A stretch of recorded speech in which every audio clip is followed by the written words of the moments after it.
Bonjour à tous, on se retrouve dans une nouvelle vidéo. Aujourd'hui je vais vous présenter un apéritif que j'aime bien faire lorsque l'on reçoit de la famille ou des amis.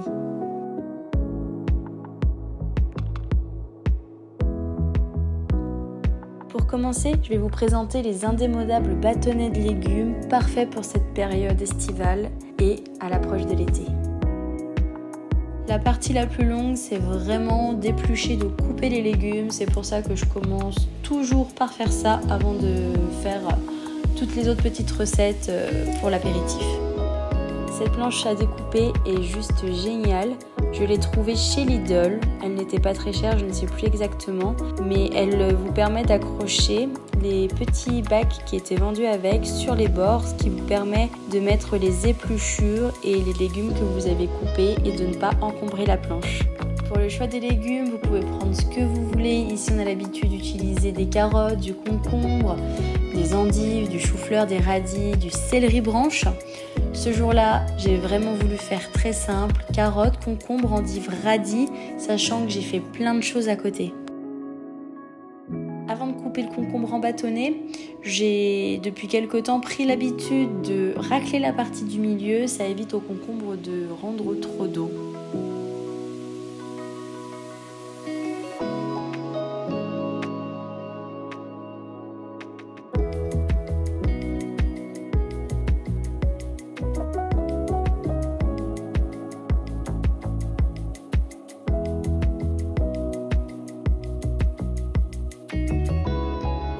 Une fois tous mes légumes coupés, je les mets dans un bol, j'essaye de dresser quelque chose de visuellement assez joli et je réserve le tout au frigo jusqu'à l'heure de l'apéritif.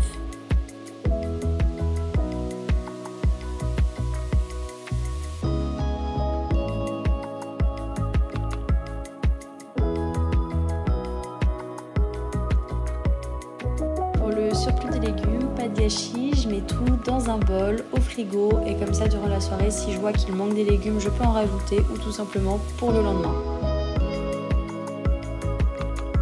Pour accompagner ces légumes, j'ai l'habitude de réaliser la même sauce. Elle est à base de Saint-Moré, de crème liquide, de paprika, sel, poivre, échalote et ciboulette. Pour la quantité d'ingrédients, c'est vraiment selon vos goûts. Si vous souhaitez que la sauce soit plus ou moins épaisse, si vous aimez le goût de l'échalote, je sais que j'ai l'habitude de mettre 2 grosses échalotes parce que c'est ce qui donne tout le goût à la sauce. Mais encore une fois, vous faites comme vous le souhaitez.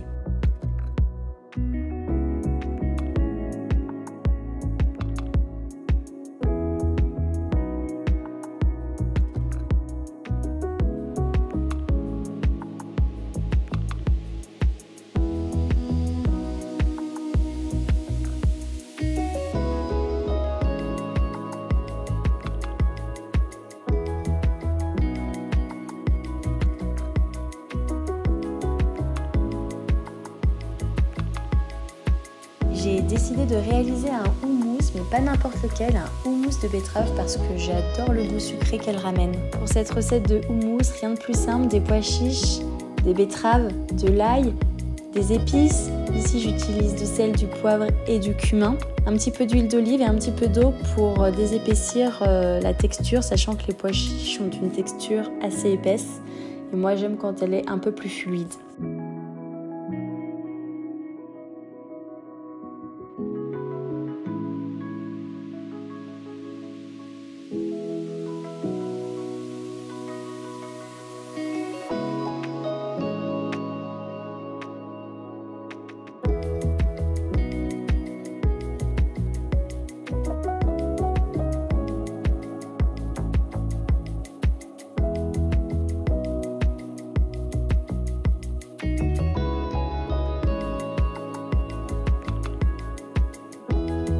Pour cette prochaine recette, je viens réaliser de petits feuilletés chèvre au basilic.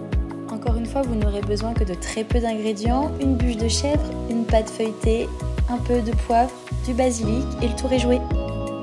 Dans un premier temps, je viens découper la bûche de chèvre. Faites attention à ne pas faire des tranches trop épaisses ou alors il faudra tout simplement ajuster le diamètre de votre verre quand vous allez venir faire des trous dans la pâte. L'astuce la plus simple, c'est d'utiliser un verre, donc regardez ce que vous avez dans vos placards et prenez le verre qui a le diamètre le plus approprié par rapport aux tranches que vous avez faites.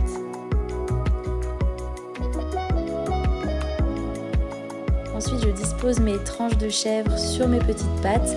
Attention à bien avoir un nombre pair, car après avoir ajouté les épices, vous allez venir recouvrir d'une deuxième tranche.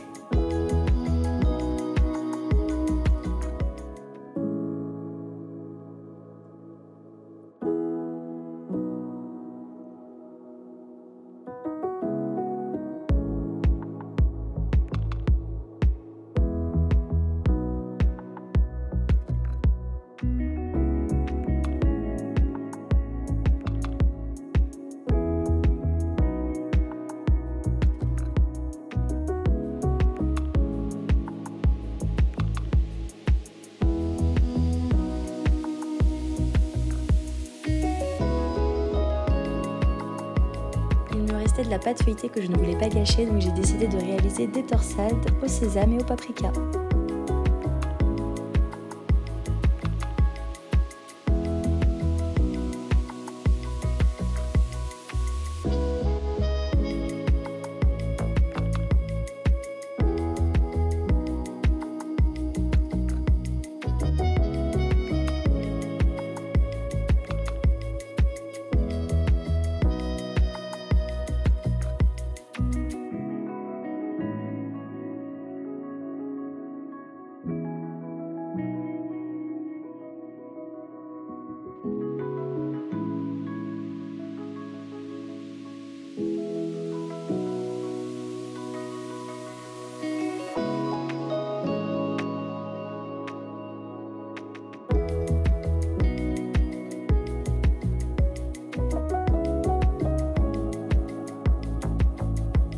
Pour la dorure, vous pouvez utiliser un jaune d'œuf mélangé avec un petit peu d'eau ou du beurre.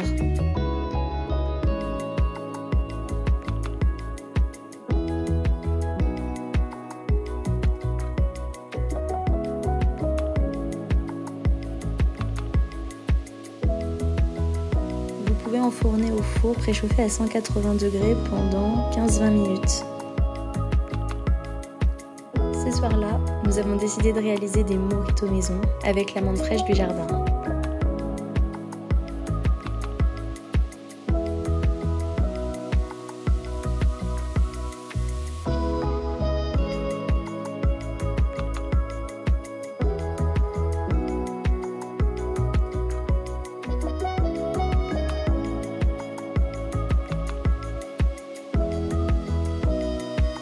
J'ai ajouté sur la table un petit peu de saucisson, des olives ainsi que des empanadas au saumon. Et voilà, j'espère que cette vidéo vous aura plu. N'hésitez pas à me retrouver sur ma page Instagram en attendant une prochaine vidéo. Bye bye!